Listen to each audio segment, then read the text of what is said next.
வணக்கம். தமிழ் செய்திகளோடு இணைந்து கொள்ளுங்கள். மகளினி கமலநாதன். முதலில் தலைப்பு செய்திகள். இலங்கையில் கணவரின் சடலத்துக்கு உரிமை கோரும் 4 மனைவிகள். சர்வதேச நாணய நிதிய பரிந்துரைகளின் கீழ் 2 யோசனைகள் நேற்று. மனைவியின் மரண செய்தியை கேட்டு கணவன் எடுத்த விபரீத முடிவு. கட்டுநாயக்க விமான நிலையத்தில் சிக்கிய பெண். நாடாளுமன்ற கலைப்பு தொடர்பில் அரசு தரப்பில் வெளியிட்ட தகவல். மின் கட்டண திருத்தம் தொடர்பில் மீண்டும் குழப்பம். சர்வதேச ரீதியாக எழுச்சி பெற்ற முள்ளிவாய்க்கால் நினைவேந்தல். மன்னார் திருக்கேதீஸ்வர ஆலய வருடாந்த மகோற்சவம். இனி வருவன விரிவான செய்திகள். முதலில் இலங்கை செய்திகள்.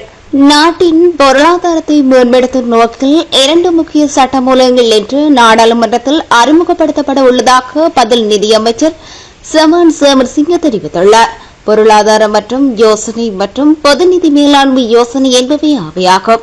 பொது நிதி நிர்வாகத்தை மேம்படுத்தவும் அதன் மூலம் எதிர்கால பொருளாதார வீழ்ச்சியிலிருந்து பாதுகாக்கவும் இந்த யோசனைகள் வடிவமைக்கப்பட்டுள்ளதாக அவர் குறிப்பிட்டுள்ளார்.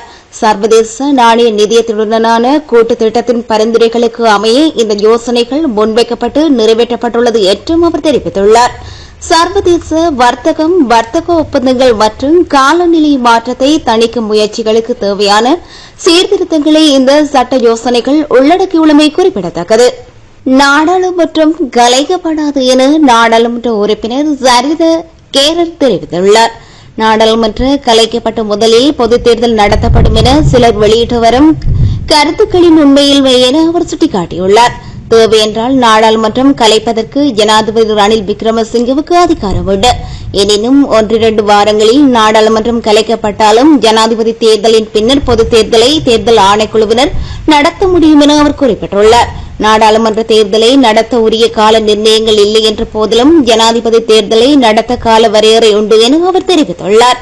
நாடாளுமன்றம் கலைக்கப்பட்டாலும் ஜனாதிபதி தேர்தலின் பின்னர் பொதுத் தேர்தலை நடத்துவதாக தேர்தல் ஆணைக்குழு நீதிமன்றத்தில் முன்னிலையில் கூற முடியும் என அவர் தெரிவித்துள்ளார். கொழும்பில் நடைபெற்ற செய்தியாளர் சந்திப்பில் அவர் இந்த விடயத்தினை தெரிவித்துள்ளார். மின்கட்டண திருத்த யோசனையை பொது பயன்பாடுகள் ஆணைக்குழுவில் சமர்ப்பிப்பதில் மேலும் தாமதம் ஏற்படுவதாக தெரிவிக்கப்படுகிறது. தற்போது நிலவும் மழையினால் நேர்மின் உற்பத்தி தொடர்பான சரியான தகவல்களை உரிய நேரத்தில் பெற்றுக்கொள்ள முடியாத நிலை காணப்படுவதாக இலங்கை மின்சார சபை பொது பயன்பாட்டு ஆணைக்குழுவுக்கு அறிவித்துள்ளது. எனினும் இது தொடர்பான நடவடிக்கைகள் துரிதப்படுத்தப்பட்டு மின்சார கட்டண திருத்த யோசனை உடனடியாக பொது பயன்பாட்டு ஆணைக்குழுவிடம் சமர்ப்பிக்கப்படும் என மின்சார சபை உறுதியளித்துள்ளது. எதிர்பாராத சூழ்நிலை காரணமாக முன்மொழிவை சமர்ப்பிப்பதற்கான காலக்கெடு 2 முறை நீடிக்கப்பட்டதாக பொது பயன்பாடுகள் ஆணைக்குழு தெரிவித்துள்ளது.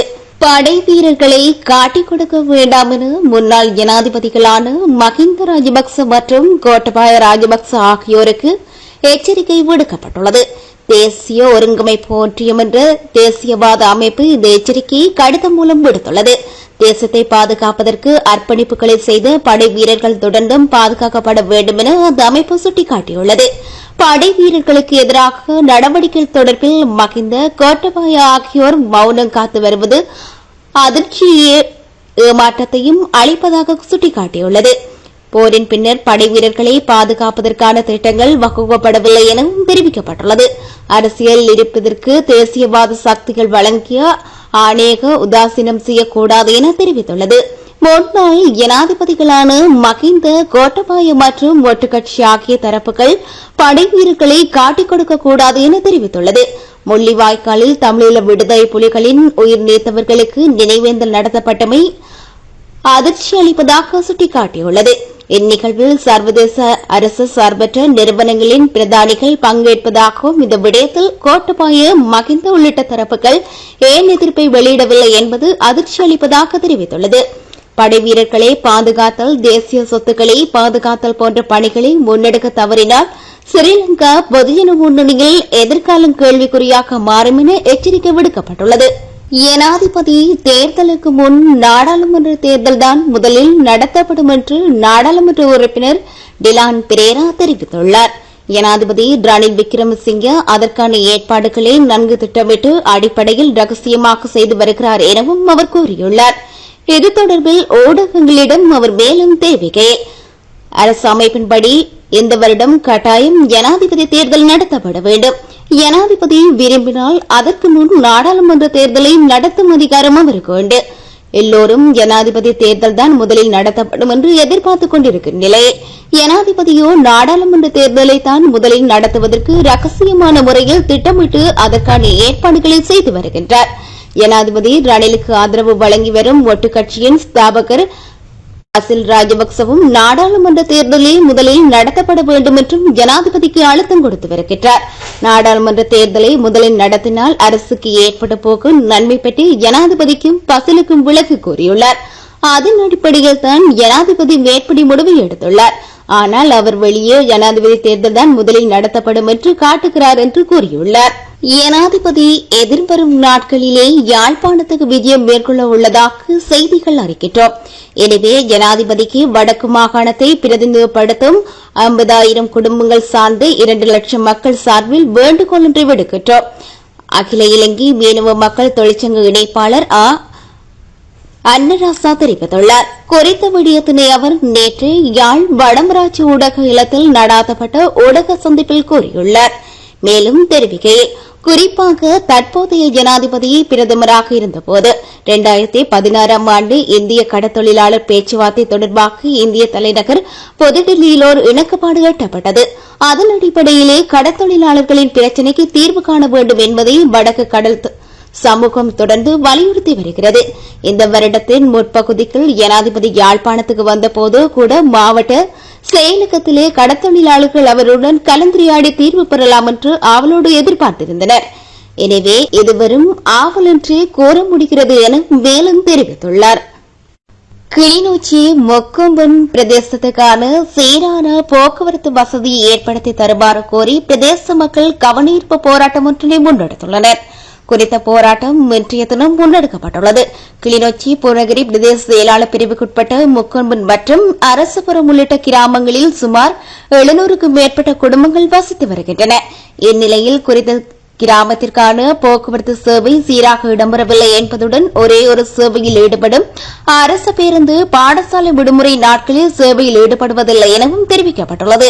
இதனால் பல்வேறு அசௌகரியங்களுக்கு முகம் கொடுத்து வரும் அப்பிரதேச மக்கள் கவனஈர்ப்பு போராட்டத்தை நடத்தியுள்ளனர். குளியாப்பிட்டிய மருத்துவ பீடத்துக்கு அருகில் 2 சைக்கிள்கள் மோதி விபத்தில் ஒருவர் உயிரிழந்துள்ளார். உயிரிழந்த நபரின் சடலத்தை ஏற்றுக்கொள்ள 4 மனைவிகள் முன்வந்துள்ளதாக குளியாப்பிட்டி வைத்தியசாலை தகவல் தெரிவிக்கின்றன. நேற்று முன்தினம் மாலை இந்த விபத்து இடம்பெற்றுள்ளதுடன் பொலனறுவை உட்பட பல பிரதேசத்தில் வசிக்கும் பிரேமரத்ன அதிகாரியற்ற 59 வயதுடைய நபரை உயிரிழந்துள்ளார். குளியாப்பிட்டிய போதனா வைத்தியசாலையில் அனுமதிக்கப்பட்ட போது அவர் உயிரிழந்துள்ளதாகவும் 4 மனைவிகள் சடலத்துக்கு உரிமை கோரியுள்ளதாகவும் வைத்தியசாலை வட்டாரங்கள் தெரிவிக்கின்றன. ஆனால் சட்டப்படி திருமணம் செய்து கொண்ட மனைவியிடம் சடலத்தை ஒப்படைக்க நடவடிக்கை எடுக்கப்படும் என போலீசார் தெரிவித்துள்ளனர். சைக்கிளில் பயணித்த இருவருக்கும் குருநாகல் நோக்கி சென்ற காரை பின்தொடர்ந்து துரத்த முற்பட்ட போதே விபத்து நேர்ந்துள்ளதாக போலீசார் தெரிவித்துள்ளனர். இந்த விபத்து பாதுகாப்பு கமராக்களில் பதிவாக உள்ளதாக போலீசார் தெரிவித்துள்ளனர். விபத்தில் படுகாயமடைந்த மற்ற நபர் குளியாப்பிட்டிய போதனா வைத்தியசாலையில் சிகிச்சை பெற்று வருவதாக போலீசார் தெரிவித்துள்ளனர். இது தொடர்பான மேலதிக விசாரணைகளை குளியாப்பிட்டிய போலீசார் மேற்கொண்டு வருகின்றனர். மன்னர் மதவாச்சி பிரதான வீதி முருங்கன் பகுதியில் காட்டு யானை ஒன்று காலை திடீரென வீதிக்கு வந்தமையில் குறித்த வீதியினூடாக போக்குவரத்து சிறிது நேரம் பாதிக்கப்பட்டிருந்தது. முருங்கன் பண்ணையின் பின் பகுதியினூடாக வந்த குறித்த யானை பண்ணையின் சுற்றுவேலியை உடைத்துக் கொண்டு மன்னார் முருங்கன் பிரதான வீதிக்கு வந்து சிறிது நேரத்தின் பின்னர் வீதியை கடந்தது. இதனால் குறித்த வீதியினூடாக போக்குவரத்து சிறிது நேரம் பாதிக்கப்பட்டிருந்ததுடன் குறித்த யானை காட்டுப்பகுதிக்குள் சென்றுள்ளது. இந்நிலையில் கடந்த சில நாட்களாக மன்னார் மதவாச்சி பிரதான வீதியில் இரவு பகல் பாராது காட்டு யானையின் திடீர் நடமாட்டம் அதிகரித்துள்ள நிலையில் மக்கள் அவதானமாக பயணிக்குமாறு சமூக ஆர்வலர்கள் கோரிக்கை விடுத்துள்ளனர். வரலாற்று சிறப்புமிக்க மன்னார் திருக்கேதீஸ்வரர் ஆலய வருடாந்த மகோற்சவ பெருத்திருவிழா கடந்த 13ஆம் தேதி கொடியேற்றத்துடன் ஆரம்பமாகி தொடர்ச்சியாக திருவிழா இடம்பெற்று வருகிறது. நேற்றைய தினம் காலை திருக்கேதீஸ்வரர் ஆலய தேர் திருவிழா வெகு சிறப்பாக இடம்பெற்றிருந்தது. தொடர்ந்து உற்சவ மூர்த்திகளுக்கு வசந்த மண்டபத்தில் விஜேட பூசை வழிபாடுகள் இடம்பெற்றதைத் தொடர்ந்து உற்சவ மூர்த்திகள் உள்வீதி வெளிவீதி உலா வந்தனர். அதனைத் தொடர்ந்து உற்சவ மூர்த்திகள் தேரில் ஆரோகணித்து ஆயிரக்கணக்கான பக்தர்கள் வடம் பிடிக்க பஞ்சரத பவனி இடம்பெற்றிருந்தது. தொடர்ந்து பஞ்சமூர்த்திகளுக்கு தேரில் பச்சை சாத்தப்பட்டதை தொடர்ந்து உற்சவ மூர்த்திகள் ஆலயத்தில் எழுந்தருளினர். இந்நிலையில் இன்றைய தினம் தீர்த்த உற்சவம் இடம்பெற்று வருகின்றமை குறிப்பிடத்தக்கது. நாட்டில் இன்று மேல் மற்றும் சப்ரகமுக மாகாணங்களிலும் கண்டி மற்றும் நுவரெலியா மாவட்டங்களிலும் சில இடங்களில் 150 மில்லிமீட்டர் அளவில் பலத்த மழை பெய்யக்கூடும் என வளிமண்டலவியல் திணைக்களம் தெரிவித்துள்ளது. மத்திய, வடமேற்கு, தெற்கு மற்றும் வடமாகாணங்களிலும் அவ்வப்போது மழையோ அல்லது இடியுடன் கூடிய மழையோ பெய்யக்கூடும் என திணைக்களம் தெரிவித்துள்ளது. மேலும் தென்மேற்கு பருவமழை படிப்படியாக நிலை பெற்று வருவதால் தற்போதைய மழை மற்றும் காற்றின் நிலை தொடரும் என்றும் பெரும்பாலான பகுதிகளில் வானமுக மூட்டத்துடன் கனமாக இருக்கும் என்றும் எதிர்பார்க்கப்படுகிறது.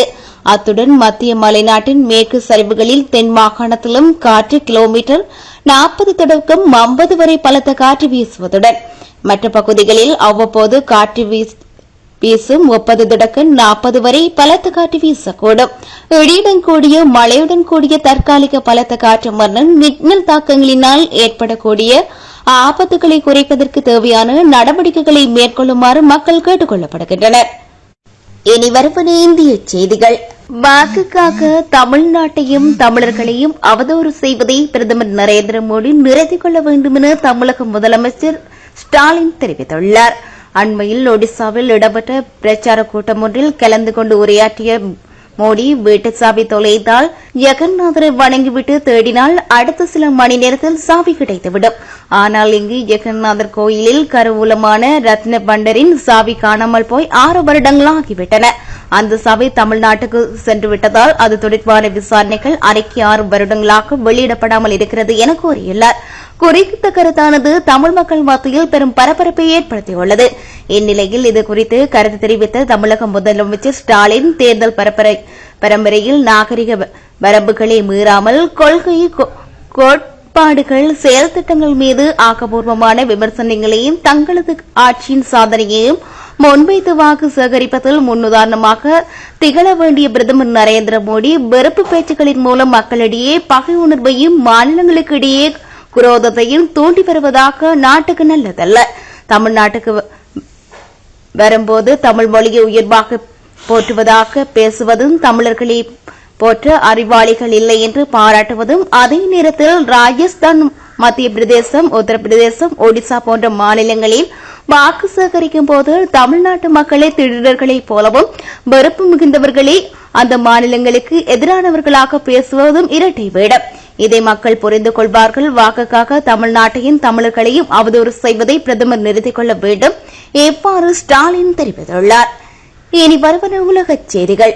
கனடா அரசாங்கத்தின் நடைமுறை காரணமாக பல்லாயிரக்கணக்கான வெளிநாட்டு பணியாளர்கள் நாட்டை விட்டு வெளியேறும் அபாயம் ஏற்பட்டுள்ளது. கனடாவில் நிரந்தர குடியிருப்பு அனுமதிக்கு விண்ணப்பிப்போரை அவர்களுடைய வயது, கல்வி, ஆங்கில புலமை மற்றும் பணி அனுபவம் போன்ற காரணிகளை வைத்து தரவரிசைப்படுத்தும் நடவடிக்கை நடைமுறையின் கீழ் வகைப்படுத்தப்படுகிறது. இளவரசி கேட்டுக்கு புற்றுநோய் கண்டறியப்பட்ட பெண் மீண்டும் பணிக்கு திரும்பியுள்ளதை உறுதி செய்யும் வகையில் இளவரசன் வில்லியம், இளவரசி கேட் தம்பதியினர் சமூக ஊடகமான எக்ஸ் தளத்தில் செய்தியொன்றை பரிந்துரைத்துள்ளனர். ஜனவரி மாதம் அறுவை சிகிச்சை ஒன்றிற்காக வைத்தியசாலையில் அனுமதிக்கப்பட்டிருந்த இளவரசி கேட் பின்னர் வெளியிட்ட வீடியோ ஒன்றில் தனக்கு புற்றுநோய் கண்டறியப்பட்டுள்ளதாக தெரிவிக்க அவரது ரசிகர்கள், நலன் விரும்பிகள் மற்றும் பிரித்தானிய மக்கள் அதிர்ச்சியடைந்துள்ளனர். இளவரசி புற்றுநோய்க்கான சிகிச்சை பெற்று வரும் நிலையில் தனது மாமனாரான மன்னர் சார்லஸை போலவே சிகிச்சையின் நடுவிலேயே பணிக்கு திரும்பி அவரும் முடிவு செய்துள்ளதாக தெரிவிக்கப்படுகிறது. ஈரானில் ஜனாதிபதியின் மரணம் மிகவும் மோசமாக உள்நாட்டு போரினை உருவாக்கலாம் என அரசியல் நிபுணர்கள் எச்சரித்துள்ளனர். ஈரான் ஜனாதிபதி இப்ராஹிம் ரைஷி விபத்தில் மரணமடைந்தமை நாடு முழுவதும் அதிர்வலைகள் ஏற்படுத்தியிருந்தது. தற்போது ஜனாதிபதி ரஷியின் மரணம் அவரது இடத்திற்கான போட்டியை அதிகார மையத்தில் உருவாக்கும் என்று நிபுணர்கள் தரப்பினர் கணிப்பாக உள்ளது. அப்படி ஒரு நிலை உருவானால் அது நாட்டில் கலவரங்களை உருவாக்கும் என்றும் கூறுகின்றனர். ஈரான் நாட்டை பொறுத்தமட்டில் உண்மையான மொத்த அதிகாரம் உச்ச தலைவரின் வசமே உள்ளது, ஜனாதிபதியிடமல்ல. ஆனால் அதிகார பகிர்வு தொடர்பில் மோதல் ஏற்படும் என்றால் ஈரான் மீண்டும் மிக மோசமான நிலைக்கு தள்ளப்பட வாய்ப்பு இருப்பதாக பிரித்தானிய வரலாற்று ஆசிரியர் தெரிவித்துள்ளார். இத்துடன் செய்திகள் இனிதே நிறைவு பெறுகின்றன.